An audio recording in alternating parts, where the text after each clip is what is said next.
A lot of times people beat themselves up over like, how did I fall into this thing? How did I fall prey to this? Well, they know how to read you. They know how to, manipulate you. So you have to learn how to take what it is that motivates them, Yes. which is their need for narcissistic supply, which is anything that feeds their ego, and use that to manipulate them in order to create leverage. I mean, this is within the context of actually negotiating with them for people who are negotiating with them.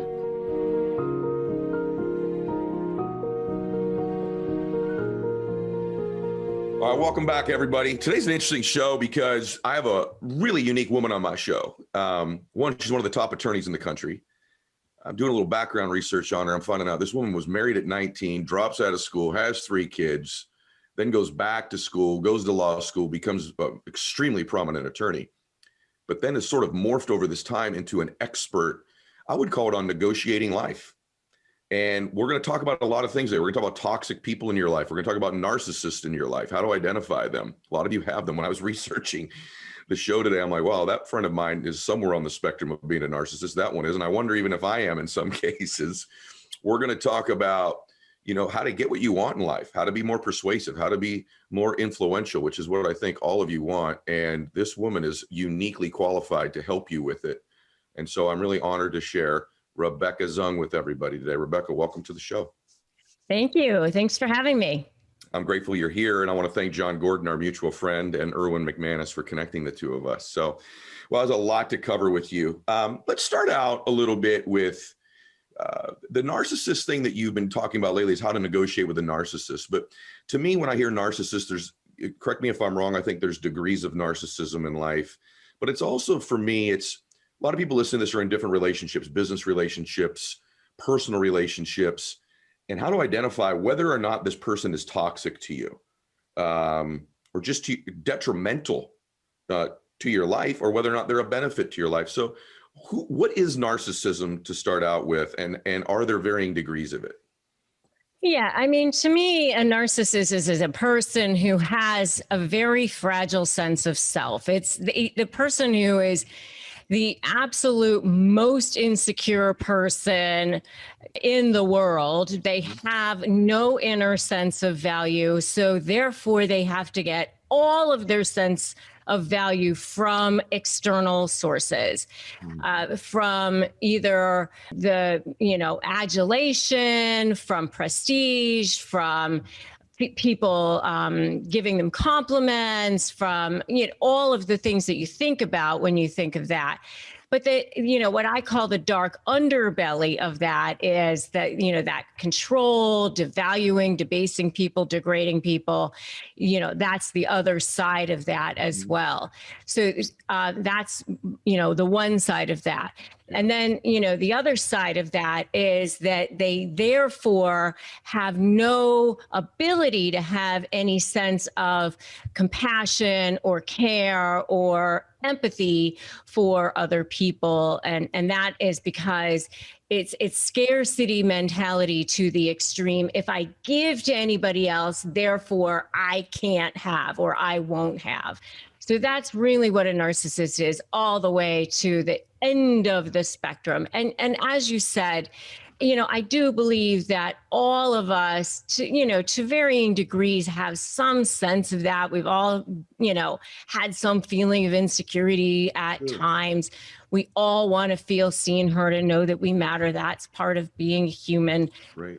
And so, it's when it becomes pathological. It's when it becomes, that's the only way that you feel. So brilliant. I want to stay on it because, listen, what's the most important things in our lives is obviously our sense of self. And we, like, as you said, people want to be seen and heard and felt, and they want to express themselves. They want to feel valued. That's healthy. That's okay. But right now, if you're listening to this or you're watching this, you may be in a relationship where you're like, is this the one? Or maybe you're even married and you're thinking, why are we not happier together? Maybe it's a business relationship that you have, people that work with you, for you, or are a boss of yours. And so I want to hone in on this idea that, because for me, I started to really, when reading about this, people start flashing. Well, yeah, that particular person in my life, man, they are so addicted to attention, so addicted to getting accolades and admiration externally, and will do almost anything to get it, even do things to their own detriment. So how do we distinguish between the unhealthy and the healthy? I want to ask you specifically about something. When I was kind of ranking people that I know, including myself on this spectrum, so to speak, because I think there's a point where now no longer is this person healthy in my life. They become toxic. There's a line there. And for me, the other sign of the aggressive narcissist, or the more severe one, is they also will never take responsibility for any of their behavior. They immediately make you think you're the crazy one. Well, what about you? And they constantly turn the frame and put it back on you. Everyone right now that knows someone like this is going, I know that person. Do you think that's where you distinguish the line that this person is unhealthy because they won't take any responsibility for this addictive behavior for attention and admiration and accolades? Is responsibility one of the quotients we should be looking at? Well, I mean, I think there's a number of different types of lines, and I think it depends on the type of relationship that you're in with that person as well. I mean, is it a work relationship? Is it an intimate relationship? You know, I think it really kind of depends. I mean, are you in a business relationship with this person? Is this person like in your finances? Are they in your space? You know, I mean, or is it kind of a more of a casual relationship? I think it really kind of depends. You know, how much control do they have over you? You know, but if you are feeling where, you know, the hairs on the back of your neck are up, your gut reaction is not feeling good. You're feeling like this relationship is not working for you in some way. I mean, I know for me, I had a very minor business with a person, a business relationship where I had gone into a business partnership with someone. Thank God it didn't go very far. And the business didn't really make any money, but it was enough that it absolutely made my life completely miserable. It was a covert narcissist. And, you know, right from the beginning, I saw red flags, but I kind of ignored them because I was like, well, but this person seems so nice. But yet I knew that there were these flags, and I let them go. And I thought that I could overcompensate for them. And I thought that, well, there's these other things that seem good. And I continued, yes. you know, and I ignored them because I thought that I could make up for them in other ways. Yes. And because I did that, I paid for it so dearly. And it ended up to be one of the absolute worst nightmares of my entire life. And most of the time with these people, you know, from the beginning that it's not good. You said something in there, Rebecca. I just want to jump in and ask you about it, because to me, you said such a great distinction between business and personal. Personal for me, one of the things I measure is how much of my energy am I using to have to feed this person's ego and prop them up? Right now, if you're in a relationship, friendship, personal, intimate relationship with somebody, measure it. How much of your energy, time, thinking goes to having to prop up their ego constantly, right? And how much energy are you expanding? And is it a never ending thing you're doing? Do you want to do that the rest of your life? Business sometimes, though, to your point, I'm locked in now and I may need to be dealing with them for a while. Maybe I do need to exit. But if you can't, you have to deal with someone who's got some form of narcissism.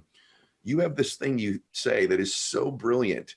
I want if you'd cover two of them at once. One is slay, and the other one is sort of this, and it's related, is this sort of how to ethically manipulate the manipulator. Would you sort of touch on that? So I'm in a business relationship. I can't exit it right now. How do I negotiate and deal with, on all different settings, someone who has one of these forms of narcissism? Yeah, well, I mean, those are kind of both related with each other. Okay.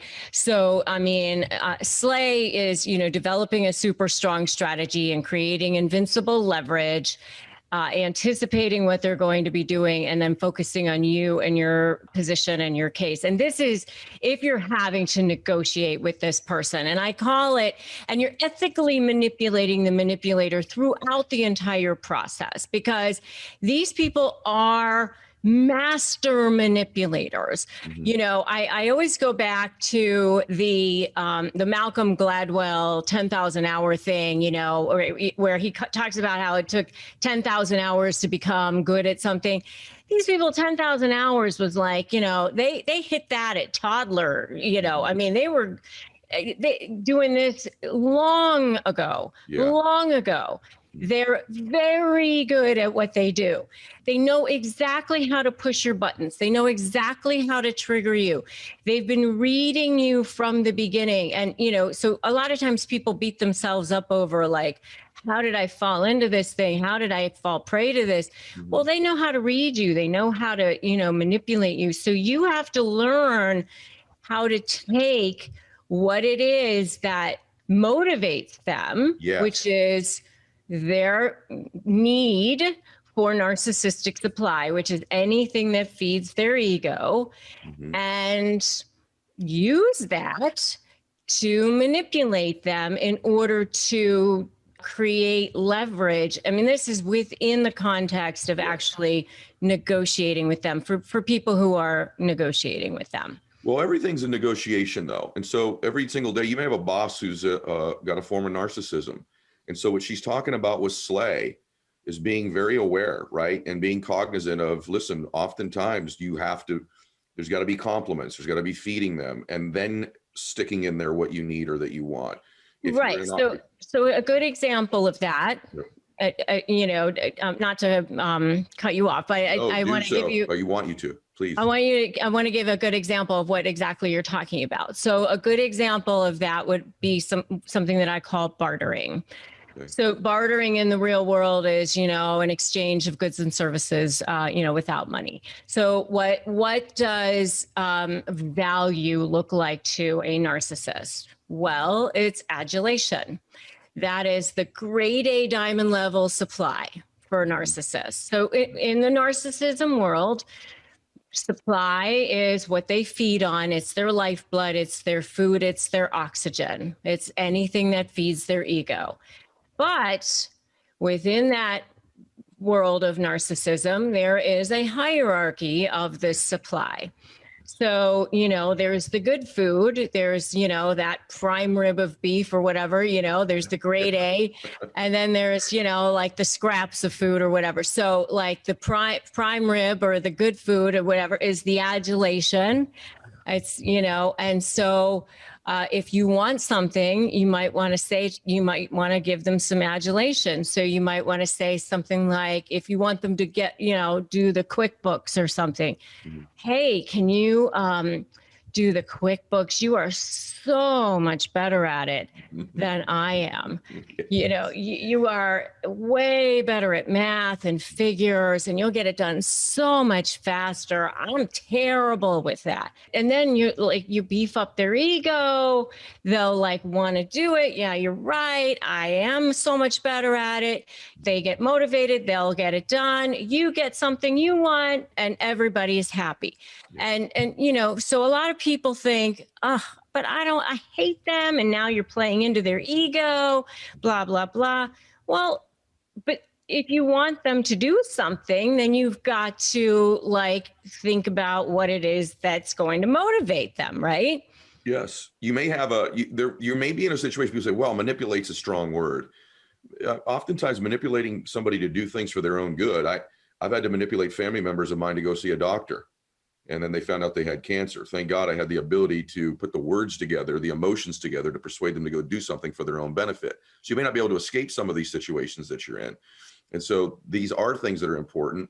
You do need to learn how to do them. And now I want to ask you about confronting someone. And again, guys, there's degrees of narcissism. There's degrees of being self-centered, there's degrees of ego. We all have a little bit of it, all the way to this point where it's not really healthy. And we're going to talk in a minute, by the way, we're going to talk about how to get what you want, regardless of who you're interacting with.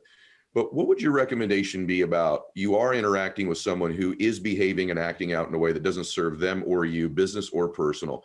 Is there any upside in confronting a narcissist directly about their behavior, or do you believe that that's completely useless use of energy and words? Well, I mean, there's no upside to, going up to them and saying, you're a narcissist. And I'm referring more about their behavior. Hey, listen, this thing you're doing here, and her doesn't serve you or I. Or if you've already identified them as somebody who's a narcissist, are they not going to own it in any way, shape, or form anyways? No, you're not going to get them to say, you're right, I'm so sorry, blah, blah, blah. You're totally wasting your breath and your energy by trying to get them to do that. You might as well, go pound sand or whatever. I mean, I think this is important, Rebecca, just because I think people are constantly doing this with people in their lives that are this way, like, hey, listen, just change this, just change this. And then what they like to do is they like to turn the lens and go, but you, and you. So that's the other part I wanted to ask you. They start sending you a list of the 18 things you're doing wrong. How do you recommend you reply or respond to somebody who's got that personality type, who's then sort of, I wouldn't call it attacking, but turning the lens onto you? Do you recommend you reply specifically to all the things they're saying you're doing wrong, or how would you best reply to somebody, business or personal? I mean, what I recommend is, a lot of times I say, you want to reply in a way that's very, very, very specific. So, for example, they've sent a very, very long email, and a lot of times it's calculated to trigger you in a certain way. And it might be 18 pages long, and there may be one line in there that you have to respond to, like, what time are we going to meet on Wednesday or something like that. And that's actually, when you distill it down, that's the only thing you actually need to respond to. And so you can, and a lot of times people are like, but I need to respond to it because I don't want the judge to be seeing this. I don't want this to be used down the road in court. I don't want this to be some trial exhibit. I need to defend myself, all that sort of thing. So what I will say is, you can respond with something like this. Thank you for your email. I am in receipt of it. I deny all of the allegations herein, and we can meet at 3 p.m. on Wednesday. Sincerely.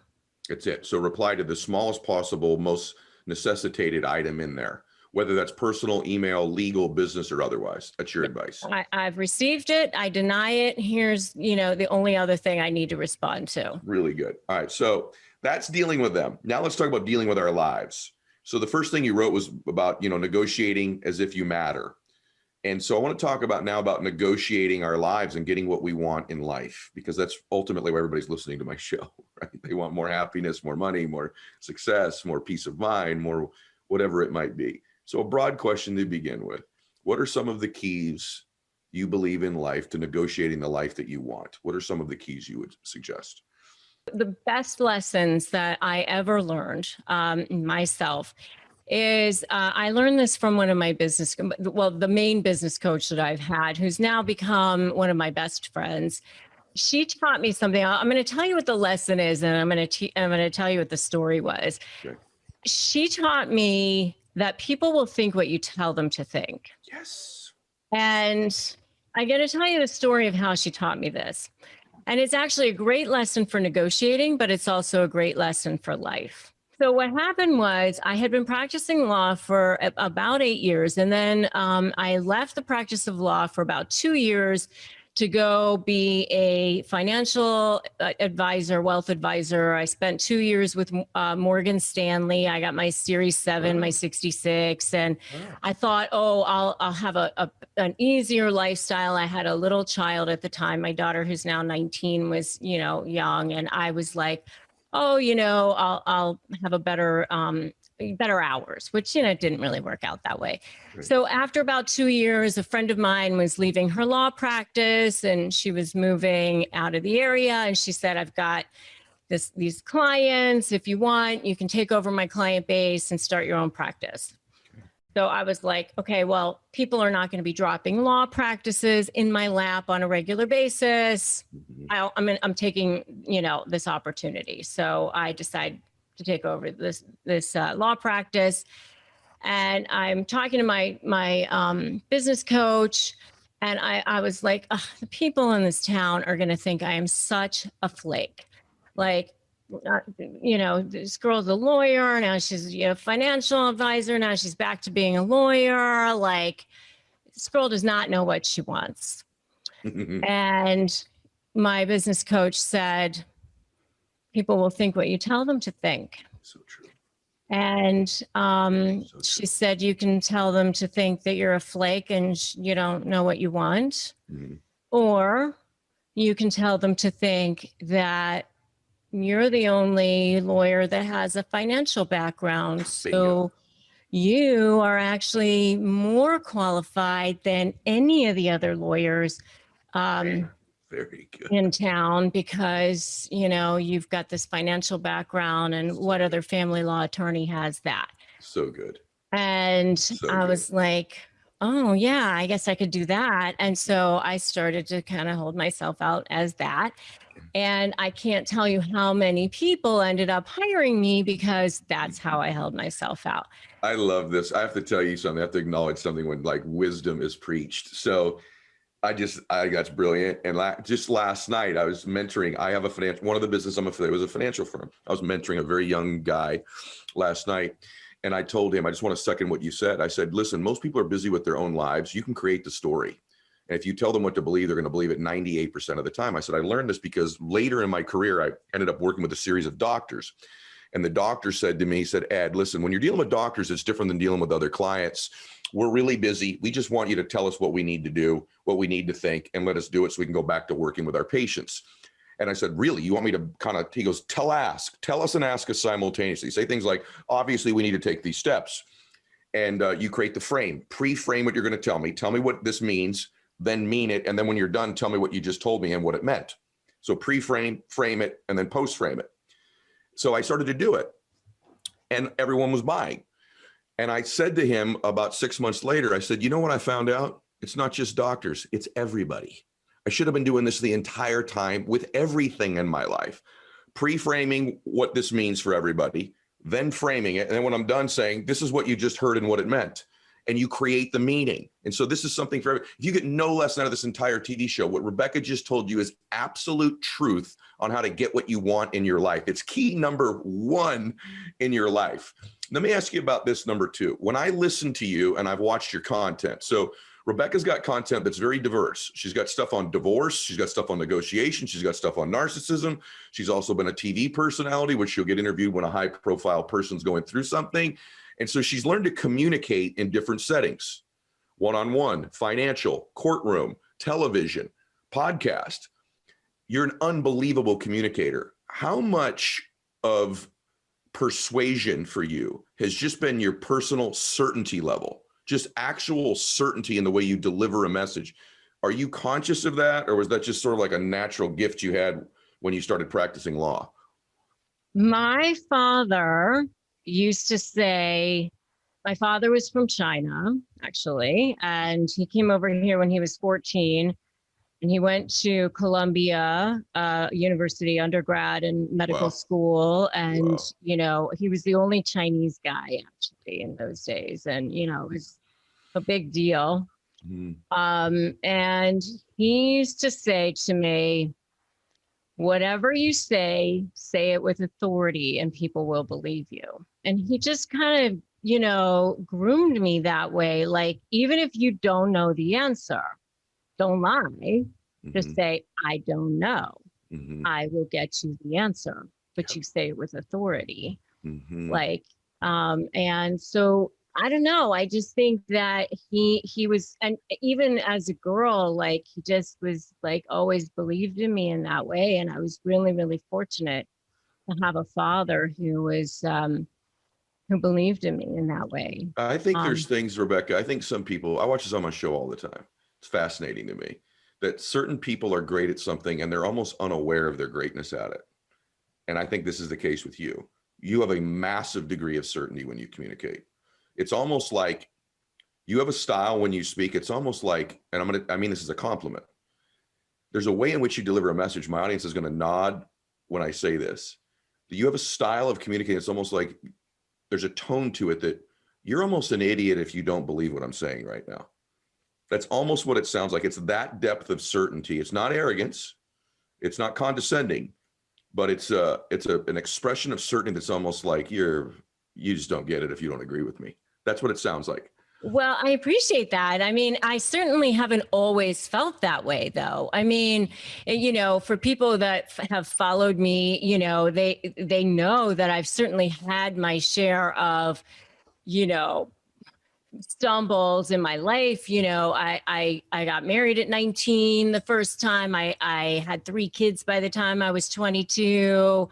I dropped out of college. I got divorced. I went back to law school at night. I met my husband, my current husband, in law school. I got married again. I had another child. I have 4 kids. So I certainly I feel like I've had my share of bootstrapping and getting where I need to be.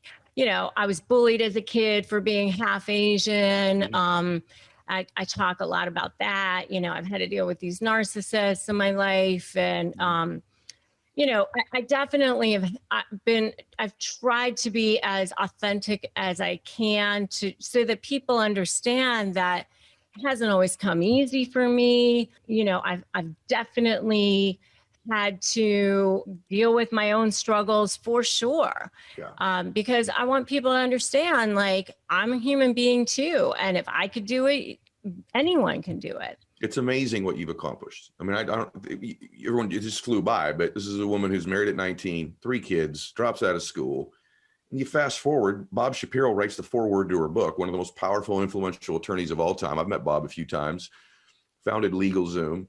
She's a television personality. She's one of the sought after experts in the world on negotiation. And it's a remarkable journey. And I'm curious, have you done anything specifically that you would share with us to work on your self-confidence? Because you are, at least externally, a very strong, very confident woman. But now I'm picturing this little girl who's half Asian getting bullied at school. I'm picturing this mom running around the house with 3 screaming babies at any given time in her early 20s, probably not in the best marriage at that time. I'm picturing this, precious lady at those times of her life. And then you flash forward and we have what we have in front of us right now. What have you done to change your confidence? Oh, I mean, I always joke like that, I never leave my thoughts unsupervised. Whoa, very good. What do you mean by that? I try to make sure that I very much control the input of my thoughts, by listening to the right audiobooks, just always making sure I'm working on self-development and surrounding myself with the right people, defending my light with my life at all times. Can you say that again? What did you say there? Say that again, please. Oh, it's one of my mantras. I defend my light with my life. I know it is, but I wanted them to hear it. So what do you mean when you say that? I believe that I'm not going to say I believe, I know that we are beings of energy and that we are vibrational beings. And I talked about this with John Gordon. I mean, it's so funny. I'd read The Energy Bus years ago. And then when Erwin introduced us, I was like, I know I must have manifested that because I had read his book so long ago. And, I'm very, very conscious about keeping my vibrational energy at a certain level so that I'm always attracting, because I know that like attracts like, and that you have to keep your vibrational energy at a certain level. Otherwise, I'm conscious of it, dipping or negative thoughts coming into my life. I think, well, you better get rid of that unless you want more of that coming in, so how can I pivot this right now? What can I be listening to? What can I be looking at? What can I do to be pivoting that? It's not that I never have bad thoughts, or I never have bad people, or I never have, dark, times or whatever. I mean, everybody does, because we are human beings. Right. I'm just conscious of it now. I'm aware of when it happens, and I have an arsenal of tools that I use to go to combat it now. I love it. See, awareness of our thoughts helps them lose their power over us. And it's such a critical key that you've just said. Just being aware of your thoughts helps the negative ones lose their power over you. I just interviewed an MMA fighter named Dustin Poirier, and I said, because it comes to emotions, the way the world works, everybody, just so you kind of understand how you can change what she's describing, is it's not the events in our life that define our lives. It's the meaning we attach to them. So what happens is an event takes place, a conversation, a meeting, a failure, a setback, whatever you think it is. You attach a meaning to it. That gives you an emotion. And based on an emotion, you take an action.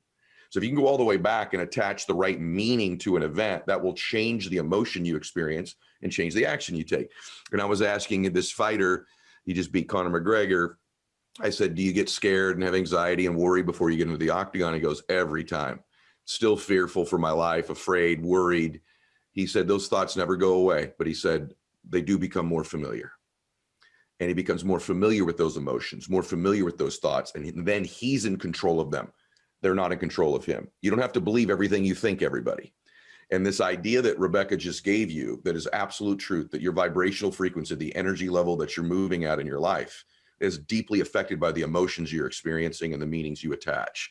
So please be conscious of that. She's 1,000,000,000% right about that. I'm curious, because you actually are a woman, and about 65% of my audience are female, is getting what you want, negotiation, influence, is that gender neutral, or are there some differences that impact women that they need to be conscious of in negotiating what they want in any area of their life, including just the terms of their life that they want? That is such a good question.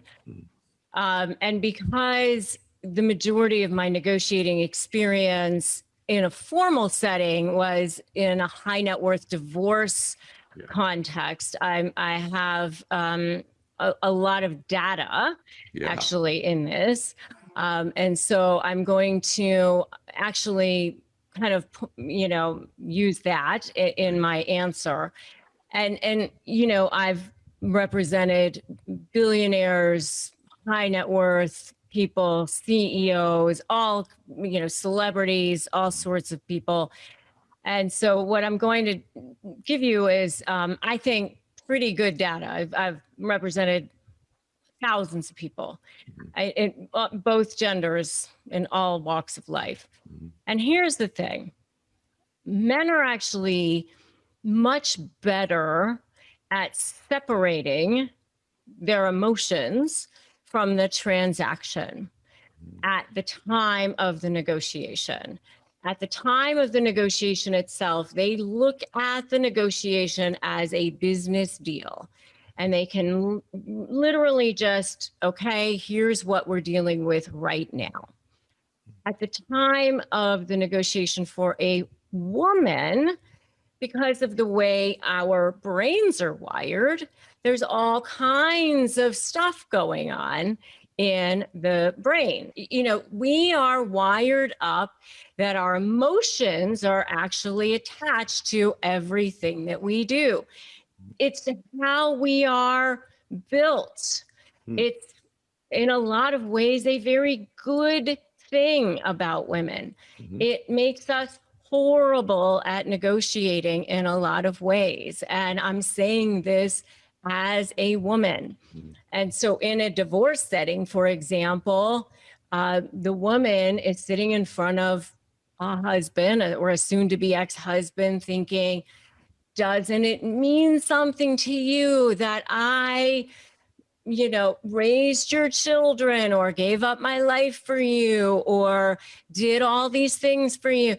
And the man is just literally going, how much is this going to cost me? And that's it. He's not seeing that, all those other things. He's just not at that moment. Not to say he's not going to go home and not think about, geez, I'm sad because my marriage is over or whatever, but he's not thinking about it at that moment. Interesting. They just have the ability to put emotions in a different box at that time. Very interesting. It's just how men are built compared to how women are built. Would your advice to women be to be more cognizant of trying to minimize emotion in that business environment or a negotiation? So how I have handled this for women, or, for all people, is preparation really is the key. And so how much you prepare it, prior to really helps a lot. By having, the research, you've done the research for both sides. You've taken a look at what your risk assessment is. Should I move forward with this? What is my best case scenario? What is my worst case scenario? What will my first offer be? What is my walkaway point? What is my leverage? When should I present it? Where should the negotiations take place? How can I keep my emotions out of it? And the more you can do all of that kind of preparation before you even walk into the room, the less emotion you will feel at that, on the day of the actual negotiation. That's really good. I believe that's true for both, but if you are more emotionally inclined, if you're a man who's got, more emotionally inclined, or if you're a woman, and in your case, you're telling me that that's typically the case, that women will attach more emotion to something, preparation does reduce emotion. So it's a sales thing. And anticipating what the arguments are going to be, anticipating, hey, listen, the argument from the other side is probably going to be this. And a lot of times what I tell people to do is maybe right out of the gate, say, I'm anticipating you are going to argue this, and here's why your argument doesn't have merit. Like, bring it right up and shoot it down, because that will take the wind out of their sails. Sometimes that's a great strategy. And by the way, when you're talking about negotiation, to me, that's sales and marketing too. So for those of you that are, well, negotiation doesn't apply to me. Every sale you're doing is a negotiation. So taking objections away early that they were going to give you minimizes them. Preparation reduces your emotion. Highest vibrational frequency is the most influential. Most certain person influences the less certain person in almost every conversation in life, whether that's marriage, you and your kids. My daughter's getting a car today. She wasn't supposed to get a car for 2 weeks. She's paying for it. She was more certain she was going to pay for that sucker than I was that she wasn't. And she's driving today to get that car. So even in parent-daughter relationships, the most certain person influences the less. So these apply across the board. I'm going to flip the script on you now, though. So that's what women should be doing. For the men that are listening to this, if you're going into a negotiation with a woman, so now I want you to represent the men. Take your legal hat, and now you're representing the man. This could be a sales call, a boardroom, a business negotiation, a courtroom, whatever it might be. If you're a man and you're going to be interacting with a woman, it sounds to me like you think sometimes those negotiations are different because of the way that you believe they're wired. I'm only taking your word for it and your data. What advice would you give to a man who's negotiating with a woman? Well, sometimes you do need to be a little bit more compassionate and a little bit more sensitive. I actually had I have a really interesting story for you here. Okay. I was representing a guy who may or may not have been a narcissist, by the way. He was, owned one of the largest development companies in the state at the time. And we were at the end of a very long day. He was looking at paying a lot of money in alimony over the course of the lifetime of the alimony. It would have ended up to be several $1 million. And at the end of the night, the mediator came into the room and said, I have a very odd request. The wife said that she will waive alimony completely if he will go over into the room and sit with her alone and apologize to her sincerely for the way that he treated her throughout the marriage. Wow. And do you know that he wanted to say no? He was like, no, I'm not going to do it. He was like, no, I'd rather pay the alimony. And I'm his lawyer thinking, oh, here, for sure, he's coming back at me, next week, going to be pissed off at me for not making him do this. So I'm like, no, you're going over there. And you're That's awesome. Yeah. Did he? So I kicked his butt and made him go over there and do it. And so he went over there and he apologized, and she actually did. She waived alimony. It was like, That's crazy. yeah. That's wacky. See, I think that a lot of people in sales or marketing, or even if you're a personal trainer, whatever it is, I think too many people are one-trick ponies. They can attract one type of person. They can win negotiations with one type of person. And that limits your ability to scale your business, scale your life, be influential. I know as a young man, most of the people that liked how I talked, spoke, got involved with me were young, testosterone-filled, former athletes, competitive type, crazy people. And as I got a little further along in my life and my business career, I started to become rather more conscious of what you've described, which is that expressing other parts of my own personality. You know, upping my game, being able to express emotions that resonate with people that are older than me, younger than me, wired differently than me, different gender than me, different sexual preference than me, different faith than me. And it's to the extent that you begin to be conscious of that, like Rebecca's saying, that gives you influence in your life. And to me, the influence, if you're a good person, is the difference you're making in the life. So if you really want to make a difference in the world, you got to get good at what she's describing. Just such good stuff. By the way, I won't ever forget that story. That's super good. Yeah. And by the way, that lady was crazy. It's like, how much is an apology worth to you? Is it worth $2 million? Evidently an awful lot. And so on that, I'm going to shift back for a second because I'm just curious about this. It's stuff all is one thing to me. It's just life. It's just dealing with humans, right? Just to me, the reason I do the show, the reason I'm a curious person. I surround my people ask me all the time, well, what are your friends like? I would say in general, my friends are just curious people. You know, none of them are wealthy or famous or successful or none of that stuff. I mean, some are, some aren't. What do they have in common? They're interesting. They're curious. They want to expand how they understand themselves and other people in life. And so that's why like today's so fascinating for me. But this idea of these degrees of narcissism. And I want to ask you this because I think it's important for people to know. You could be negotiating with a narcissist. You could be selling to a narcissist. You could be servicing an account for a borderline narcissist. You could be in a relationship with one. Are there signs with a narcissist of any degree where you can see them about to snap? You know, they're going to go into full mode, like it's brewing. We all feel this with people we're connected to that have these tendencies. It's like, I can sense them getting more and more a certain way. It's coming. Everyone right now knows exactly what I'm talking about. Are there signs you can look for the snap, so to speak? Yeah, I mean, it's like all of their go-tos just start to get more. They start going through their bag of tricks.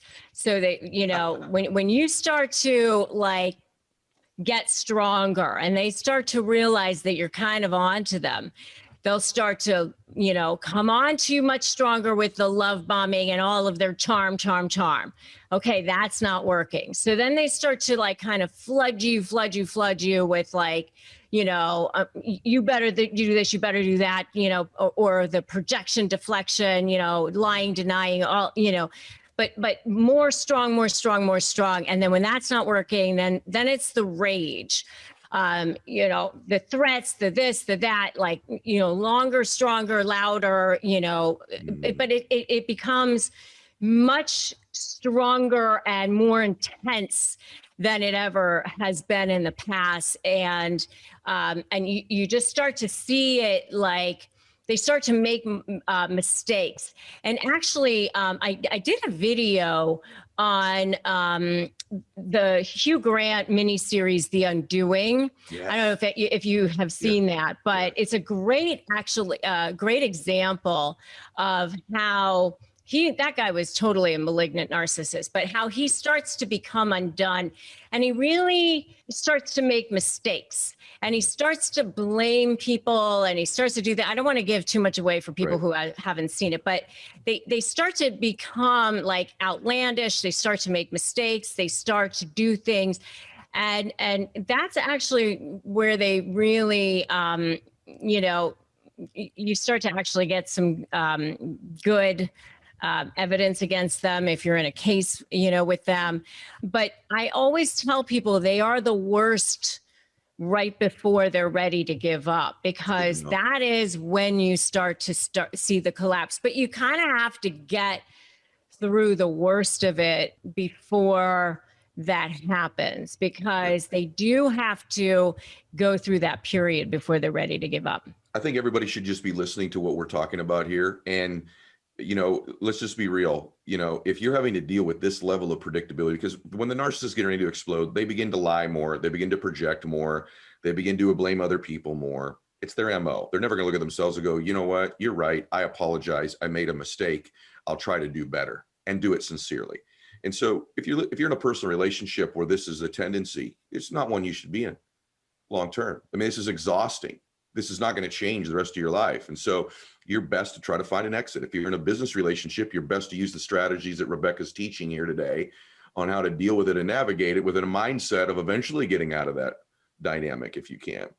And so I'm very grateful for all the info today. But I might have a couple questions about how you've made your life magnificent, because although I think there's two types of people. I think there's people who say inspiring things, and then there's inspiring people. Very rarely is somebody both. And in my mind, you're both. In my mind, you say very inspiring, very valuable things that no one else is saying. Like, people have listened to the show today. This is not a normal show you've listened to. You've not heard this type of content anywhere else.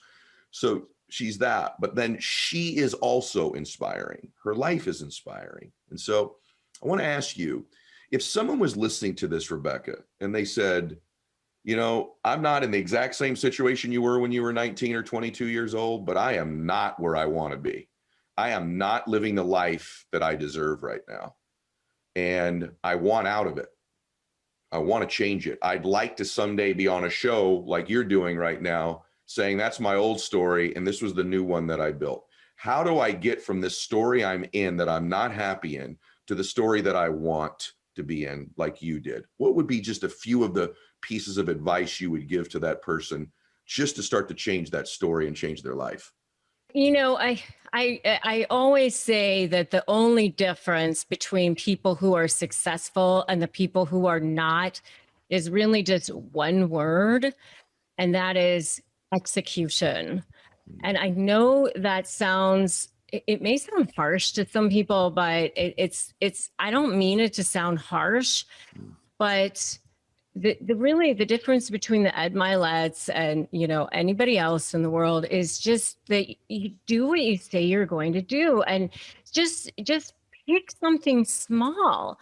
It doesn't even have to be anything big, but, I would just start with small things, do small, just little lists, just a tiny thing that you're going to accomplish today.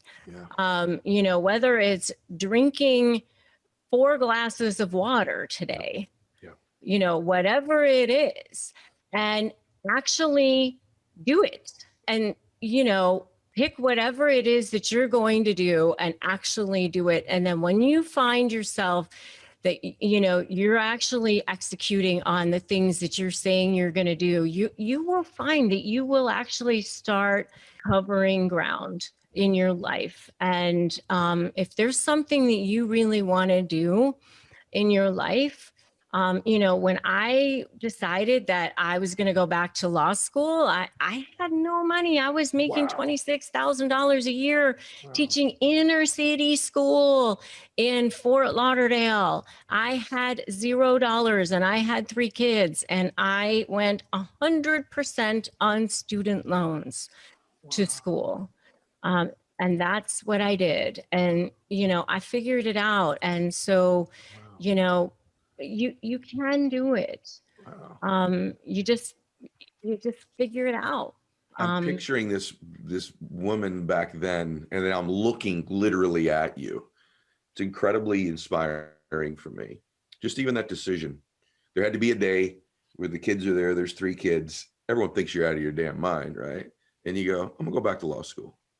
I mean, and then you went. Well, and I love the word decide. Like I always think I'm going to write a book about, the power of a decision, like the deciding factor, because, the word side actually means, to cut off or to kill. Like side is, like there can't be another option. Like, you have to just decide in your mind, like, this is it. This is where you're going. This is the plan. This is it. I want to unpack a couple things that she said. Number one, about decisions. I love truth. I love when someone says something on my show that matches up with my own personal experience. And I just want to always like double stamp and validate it when it's just true. You're one decision away from changing your life. You're one new relationship, one decision, one person, one shift away. That's just a fact. You know what her and I have that maybe you don't quite yet? Just made that decision. It was one decision at one point. And this notion that she said a few minutes ago about just start small and keep this promise you make to yourself is huge, because if you're not living the life you want right now, you're not feeling the emotions you want is what you're really saying. You're feeling scared, you're feeling fearful, you're feeling depressed, you're feeling out of control. That's because you have not built that self-confidence. Self-confidence is the process of keeping the promises you make to yourself and getting control over things you can control, whether it's making your bed, drinking that water, making a certain amount of contacts, getting up and working out, a certain anything you do. Why pick something small? Why should you recommend that? Because you can control that. Pick the smallest possible things and do them, and you begin to stack this self-confidence so you can do the bigger things. You don't start out by going to make $1 million. You start out by going, I'm going to make my bed by 6 o'clock today. And when you begin to do that, you go, I can trust me. I do the things I say I'm going to do. And then you point your will and your spirit at that next thing like a weapon, and you begin to magnetize it because you have a habit of doing the things you say you're going to do. So it's incumbent upon you to pick easy, small things first. But you got to do one other thing, everybody. And then she's going to give you a gift that's going to attach to this. You have to, when you're doing it, be intentional about it, and then give yourself emotional credit. Wow, I did what I said I was going to do. Put it in the bank. You can't just do it and be oblivious to it. I made the phone calls I said I was going to say. Put it in the bank. I drank the water I said I was going to drink. I did it. Put it in the bank. And you start stacking paper in the bank account of your self-confidence. And pretty soon you're rich. And then you can spend that capital on bigger things. Does that make sense to everybody? So that's brilliance, what she's told you. So connected to that, you also get where Rebecca's gotten in life by being generous, by being given. So here's a gift you would give if they went to your website today, right? Isn't there some gift you wanted to do for the audience today that can connect them with you and also improve their life? So tell them what that is. Yeah. So go to winmynegotiation.com. I have it's a free Crush My Negotiation prep worksheet. So I have one just for your audience today. So winmynegotiation.com/ed-Rebecca. It's just for your audience. That's so awesome. And one more time, give it to us again. Give it to us again. Yeah. So it's winmynegotiation.com. It's a free ebook. And it's winmynegotiation.com/ed-Rebecca. And it's 15 pages. It's a free ebook. It's absolutely incredible. It will help you win your negotiation. It's got all kinds of amazing stuff in there. All the stuff I was telling you about, how to actually look at both sides, research both sides, how to do your risk assessment, all that stuff is in there. Thank you for that. Yeah. I just think you're awesome. And I want to see more and more women begin to really influence this space that I just call influence. And you bring something unique to the table based on your experience. In Rebecca's case, extremely unique experience, extremely special life journey. And so, Rebecca, thank you for today. I loved it. It was so good. I was just really, really grateful you were here. Thank you for having me. It was awesome. So, hey, everybody, share the show. We're the fastest growing show on planet Earth, probably in the entire universe. I'm pretty sure, at least on Earth, I'm real sure. So share this with people that you care about, who want to improve their life, who want to grow, want to contribute more, want to get more fit, want to be happier, want to be more successful, want to be richer in every area of their life, just want to be inspired. They want mentorship and connection. Share it with them. And I just want to thank all of you for listening today or watching. Subscribe to all the platforms, YouTube, all the audio platforms. Just say God bless you to all of you and max out your life. Hey guys, thanks for sticking around. If you'd like more, click the videos right here. They're exactly what you need to see next. And if you're new here, hit subscribe and become a part of the Max Out community. And tell me what you think about the videos in the comments below. I read all of them every week, and I select winners that get all kinds of prizes, gear, coaching calls with me. Make a comment.